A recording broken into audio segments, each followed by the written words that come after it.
ইফতারি সামনে রেখে দোয়া কবুল হয়। বিশ্বাস হয়? কি সামনে রেখে? সামনে ইফতারি। বসে থাকে আমরা তৃষ্ণায় সারাটা দিন, ছাতি ফেটে যায়। আল্লাহ দেখে, দেখতে দেখতে আল্লাহর একটা সফট কর্নার তৈরি হয়। এটাই সুযোগ কাজে লাগানোর, ঠিক কিনা? মুমিন ঝুঁকবো যে কোপ মারে, সময় মতো কাজ করে, ঠিক কিনা?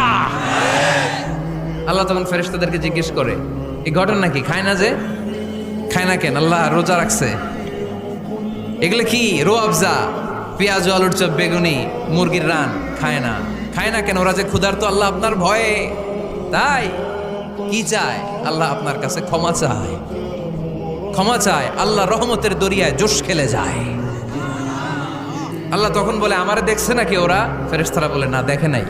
আমার জান্নাত জাহান্নাম দেখেছে? না দেখে নাই। আমারে না দেখে, জান্নাত জাহান্নাম না দেখে আমার এত ভয় করে? যাও, আজকের এই রোজার বিনিময়ে এখন বান্দা যা চাইবে সব কবুল করে নেব।